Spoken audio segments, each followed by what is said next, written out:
Good morning, St. Francis, and good morning, people of God. It is Wednesday, the 9th day of July, 2025, Wednesday of the 14th week of the year, the 14th week in Ordinary Time.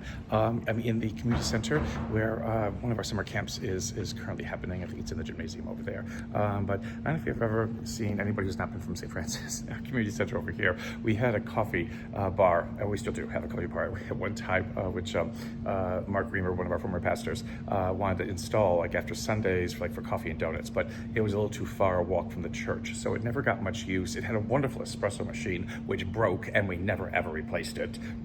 So these kinds of things, which become ridiculous at times. But it's another hot and humid day here, and so it's what we're trying to do to get by and to make sure that everything still gets done in the midst of everything. So just walking out now into the great what is this? To where the great labyrinth is, right over here, right there. And I guess that they have the watering things out because I don't know how much rain we've had because I've been away for a while. So. But let's see, enough of talking about the place and everything else like that. But today, 14th, the Wednesday of the 14th week of the year, we have first from Genesis. We've jumped all the way. We've jumped a long way to now. We didn't even have Joseph being sold into slavery. So the sons of Joseph, 12, sons of Jacob, 12 of them. Joseph being the favorite among the 12, and his brothers don't like that, so they sell him to slavery, and he is bought by some Ishmaelites, taken into Egypt in slavery, gains the affection of the Pharaoh because of his ability to interpret dreams, and now he is a high-ranking official in Egypt. Famine in Israel. His brothers think that Joseph is lost, never think about him again, come asking for aid from Egypt because the famine is not in Egypt, and Joseph, recognizing it's them, but they not recognizing it's Joseph, decides to play a game with them, and says, I'm going to put you in prison for a while, and then I'm going to want your youngest brother, who is Benjamin, to come and be imprisoned here in Egypt, and then I'll give you food to take back to Israel. Well, the brothers, are like, this is what happens because, we killed Joseph. I think they've killed Joseph.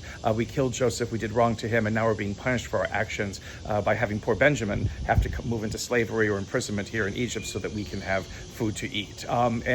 And so this little trick that Joseph is playing with them, we're going to see how it ends up. But again, this is kind of interesting, these family dynamics, and all throughout Genesis, the family dynamics are not good. The family dynamics are terrible, and yet God uses those dynamics, in a way to help, again, further God's plan, again, for us. So even, again, bad families are not just totally bad. There is something that can be redeemed about all of them and brought into some kind of goodness, that God can use, that God can recognize, within this. And so, within all of this is the gospel itself, in which we have an interesting kind of echo of what we heard on Sunday.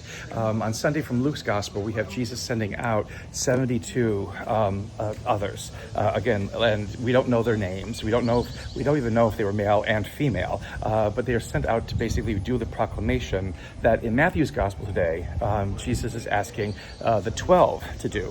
Is asking the 12 to become a part of. And so we get a list of the names of the 12 from Matthew's gospel, but in both occasions, of whether in Luke's gospel or in Matthew's gospel, the proclamation is the same. It is a single sentence: the kingdom of God is at hand. And that's, again, where our focus needs to be. Notice that there is no follow-up to that statement that says, "And the kingdom will come to pass when I am put to a horrible, also awful, gruesome death on a cross." That becomes secondary in many ways to what the kingdom's proclamation is. The kingdom basically, and the fact that the kingdom's being said to be at hand or within us or among us, basically, again, points to the understanding that there is something about our humanity. There is something about us as human beings that is glorious and wonderful. And our recognizing that helps in some ways to bring forth this kingdom.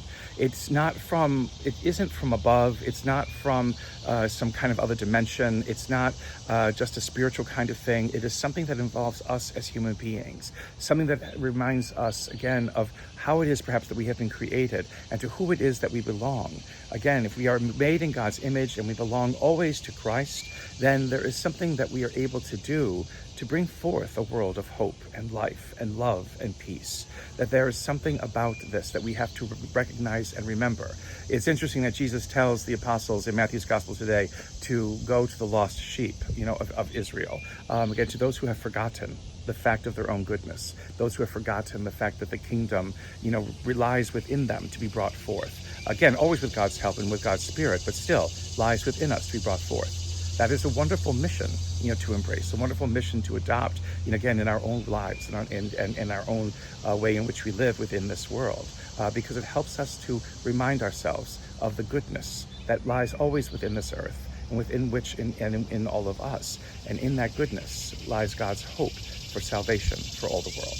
A blessed day, St. Francis and people of God. May the Lord give you his peace.